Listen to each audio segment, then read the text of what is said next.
നല്ലതെന്തോ സംഭവിക്കാൻ പോകുന്നെന്ന് എന്റെ മനസ്സ് പറയുന്നു. സാരമില്ല, എനിക്ക് സച്ചിയെ കിട്ടിയില്ലെങ്കിലും വേണ്ടില്ല. സച്ചിക്ക് അർച്ചനയും മകളെയും തിരിച്ചു കിട്ടട്ടെ.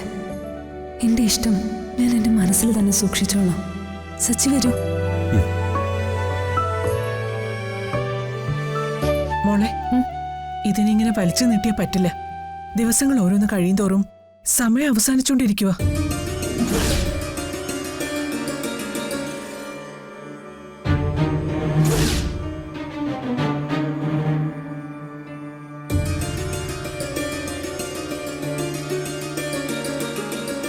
ഈശ്വര, സച്ചി ആ വക്കീലും അവരുടെ മുന്നിൽ ചെന്ന് പെട്ടാ തീർന്നു. എന്താ മോളെ, എന്തു പറ്റി? ഒന്നുമില്ലമ്മേ, ഒരു കാര്യം മറന്നു. അമ്മ നടന്നു, ഞാൻ വന്നോളാം. മോളെ, സമൃദ്ധയെ കാണണ്ടേ? ഞാനങ്ങോട്ട് വന്നോളാം.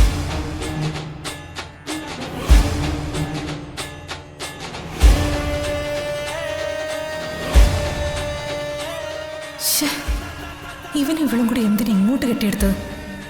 സമൃദ്ധയെ കാണാനായിരിക്കും. ആഹാ, നിങ്ങളിത് എപ്പോ വന്നു? സമൃദ്ധയെ കാണാൻ വന്നതാണോ? അതെ അമ്മേ, ഞങ്ങള് കുറച്ച് നേരത്തെ വന്നതാ. അമ്പലത്തിൽ തൊഴുതിട്ട് സമൃദ്ധ മേഡത്തെ കാണാന്ന് കരുതി. അമ്മ കണ്ടോ? ഇപ്പൊ എങ്ങനെയുണ്ട്? ആ, കുഴപ്പമില്ല. സച്ചിക്ക് ഇവരെ പരിചയമുണ്ടോ?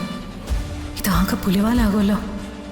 ആ പെണ്ണുപിള്ള ഇപ്പൊ അവരെയും കൊണ്ട് അർച്ചന കിടക്കുന്ന മുറിയിലേക്ക് ചെല്ലും. സമൃദ്ധ മേഡം എവിടെയാ കിടക്കുന്നത്? അപ്പുറത്താ, വാ നമുക്ക് പോയി കാണാം. ശരി.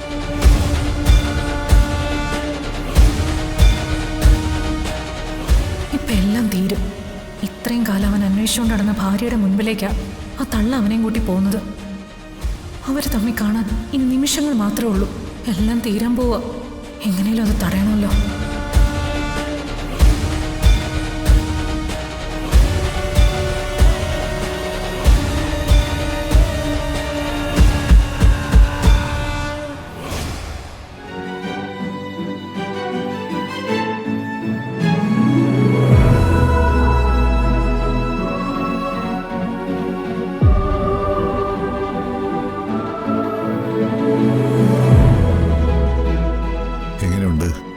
ബുദ്ധിമുട്ടൊന്നും ഉണ്ടായില്ലല്ലോ?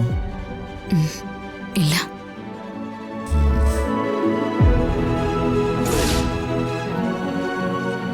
ധന്വന്തരി മൂർത്തിയുടെ അനുഗ്രഹം കൊണ്ട് എല്ലാം ഭംഗിയായി തുടങ്ങാൻ പറ്റി. മകളുടെ ട്രീറ്റ്മെന്റ് നടക്കുന്നതിൽ ആകാംക്ഷയുള്ള ഒരുപാട് പേര് ഇവിടെ വന്നിട്ടുണ്ട്.